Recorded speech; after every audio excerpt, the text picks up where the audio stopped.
So guys आज की धमाकेदार स्मैकडाउन के ऑफिस चले जाने के बाद लाइव ऑडियंस को एक डार्क मैच देखने को मिलता है जहां दी इंपीरियम फेस कर रहे थे Sami Zayn, Dragon Lee and Rey Mysterio को। ऑब्वियसली ये एक डार्क मैच था। लाइव ऑडियंस के लिए यही होता है, जिन्होंने मतलब टिकट खरीदी है ना, उनको थोड़ा स्पेशल फील कराने के लिए।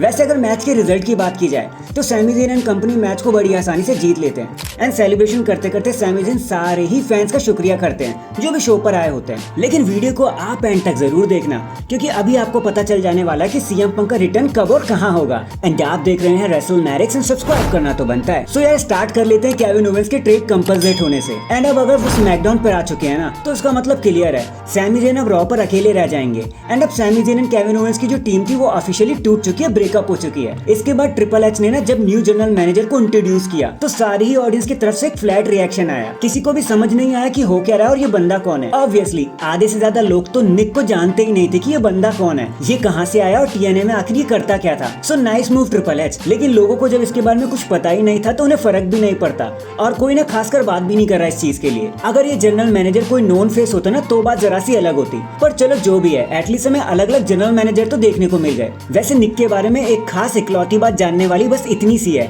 कि वो हमारी प्यारी मिकी जेम्स के पति हैं, मतलब हस्बैंड है। 2015 में उन लोगों ने शादी कर ली थी और वो तब से एक दूसरे के साथ हैं। इससे ज्यादा तो उनकी शायद ही किसी को परवाह होगी। लेकिन कांग्रेचुलेशंस यार। इसके बाद अब जितने भी लोग द लिटिल मिस ब्लिस को याद कर रहे थे, अब जरा इन पिक्चर्स पर नजर मार लो। अभी हाल ही में एलेक्सा ब्लिस ने अपने न्यू लुक को रिवील कर दिया है अपने इंस्टाग्राम पर। वैसे तो यार उन्होंने बहुत सी पिक्चर वो धीरे धीरे करके अपलोड करती रहती हैं, लेकिन उनमें से जो सबसे ज्यादा बेस्ट लगी वो मैं आपके सामने लेकर आकर आपके साथ शेयर कर रहा हूँ। मेरे को तो बड़ी प्यारी सी लग रही है एलेक्सा ब्लिस। एंड कांग्रेचुलेशंस है आपको बहुत सारा, क्योंकि बेबी मिस ब्लिस अब एक न्यू बेबी को इस दुनिया में इंट्रोड्यूस करने वाली है कुछ महीनों बाद। तो उन्हें दुआएं देना तो बनता है यार। कमेंट्स में #कांग्रेचुलेशंस ब्लिस लिखना मत भूल जाना, क्योंकि आफ्टर ऑल वही तो है हमारी the goddess miss bliss. Next जब से यूएफसी एंड डब्ल्यूडब्ल्यूई का मर्जर हुआ है ना, तब से अब जाकर फाइनली चीजें सॉलिडिफाई हो गई हैं, सॉलिड स्टेट पर आ गई हैं। तो देखो अब ये तो वैसे ही कंफर्म हो चुका है कि ट्रिपल एच अब फुल क्रिएटिव कंट्रोल संभाल लेंगे, as he is the head of creative control now. And चाहे रॉ हो या स्मैकडाउन या एनएक्सटी हो, ट्रिपल एच अब यहाँ से सब कुछ कंट्रोल करने वाले हैं। एक एक चीज को करने की इजाजत होगी अब उन्हें। तो वो लोग जो चाहते थे कि ट्रिपल एच को पूरा क्रिएटिव कंट्रोल मिल जाए, तो कांग्रेचुलेशंस है आप सबको, क्योंकि ये चीज अब फाइनली हो चुकी है। लेकिन रही बात विंसेंट केनेडी मैकमैन की, कि भाई साहब जो बंदा चेयरमैन था अब उसका क्या सीन चल रहा है। तो यार मैकमैन अब भी अपने चेयरमैन का रोल संभालेंगे, दोनों ही जगह पर, ऑन स्क्रीन भी या ऑफ स्क्रीन भी। वो अपना चेयरमैन का पर्सोना ही निभाने वाले हैं, लेकिन वो किसी भी इनसाइड एक्सक्लूसिव को चेंज नहीं कर सकते।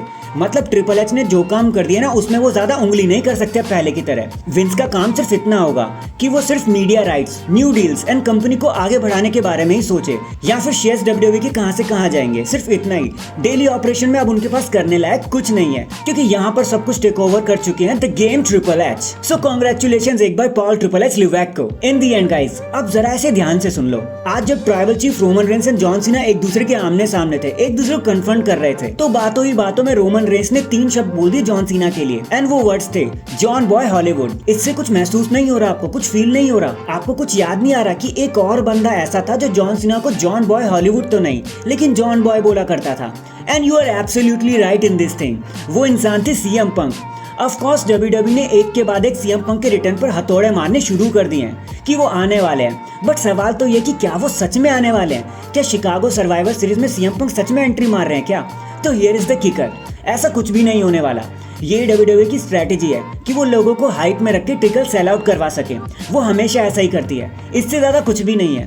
डब्ल्यूडब्ल्यूई ने सब जानबूझकर किया है ये, ताकि लोग स्पेकुलेट करना शुरू कर दे एंड टिकट्स जल्दी जल्दी बिक जाए, ताकि इन दी एंड डब्ल्यूडब्ल्यूई ने ऐसा कह पाए कि यार हमने तो सिर्फ बातें करी थी, हमने कब कहा था कि सीएम पंक आने वाले हैं, आपने तो खुद से स्पेकुलेट कर लिया। और डब्ल्यूडब्ल्यूई इसी चीज के जाल में हमें फंसाते हुए नजर आ रही है और फैंस फंस भी रहे हैं।